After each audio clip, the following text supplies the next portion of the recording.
대동여 지도는 조선 후기 김정호가 제작했다.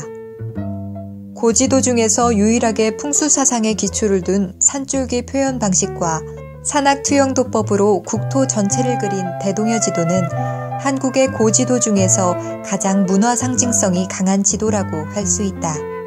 대동여 지도는 조선 후기 지도학의 여러 장점들, 성과들을 종합한 금자탑이라고 할 수 있습니다. 우리나라 지도 중에서, 즉 조선 전도 중에서 가장 큰 지도이다라는 측면이고요. 그 축척이 약 일대 16만 5천 정도의 축척을 가진 지도입니다. 그래서 남북으로는 약 6.6m, 동서로 약 4.2m 정도의 크기를 가지는 지도입니다. 아주 큰 축척의 지도가 됐기 때문에 내용이 아주 풍부하고 그리고 정확하고 자세할 수 있었고요. 그리고 또 하나 중요한 점은 대동여 지도는 목판본으로 제작됐다는 점입니다. 목판으로 제작했다는 것은 여러 벌을 제작하기 위한 목적이었고, 그리고 그것은 지도의 보급, 그리고 지도의 대중화, 그리고 지도의 공유화를 목적으로 했다는 점이 돋보입니다.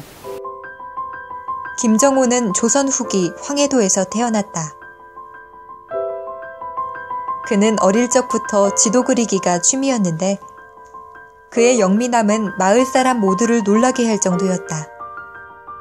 그는 사람들이 정확한 길을 알지 못해서 사고가 나는 것을 많이 보고 정확한 지도 만들기에 인생을 바칠 것을 결심한다. 그는 전국을 돌아다니며 지도 그리기에 열중한다. 산과 바다, 겨울과 여름을 가리지 않고 떠난 그의 여정은 엄청난 고난의 길이었다. 굶주림과 병마로 쓰러지기가 부지기수였으며 확실하게 밝혀지진 않았지만 그가 백두산을 8차례나 올랐다는 설도 있을 정도였다. 1861년, 마침내 그가 그토록 염원하던 대동여 지도가 완성됐다.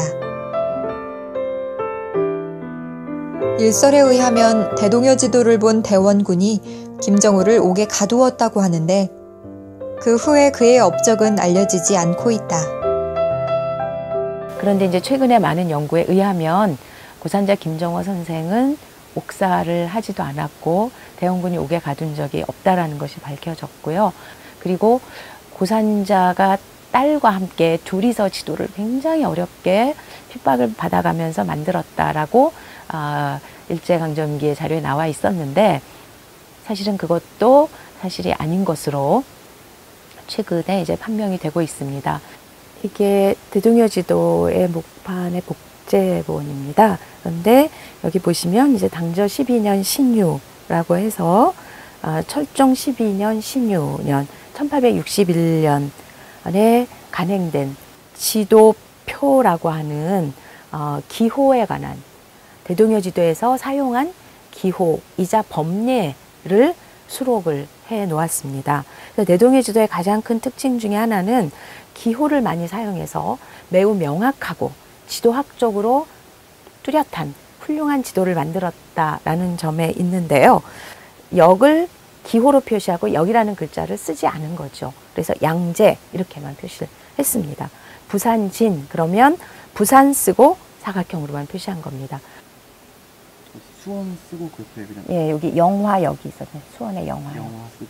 예, 영화. 요게 역은 없는 거죠. 글자 역이라는 글자가 없는 거죠.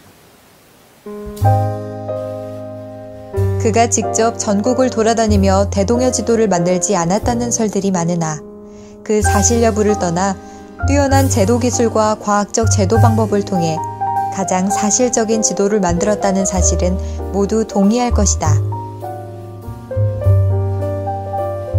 대동여 지도는 실측에 의한 현대 지도가 나오기 전까지 가장 정밀한 지도였다. 이 훌륭한 문화유산이 나오기까지 한 개인의 노력이 얼마나 들어갔는지를 우리는 알아야 한다. 그의 위대함과 노고를 한 번 더 되새겨보는 일이야말로 우리 문화유산을 지키고 알리는 시작일 것이다.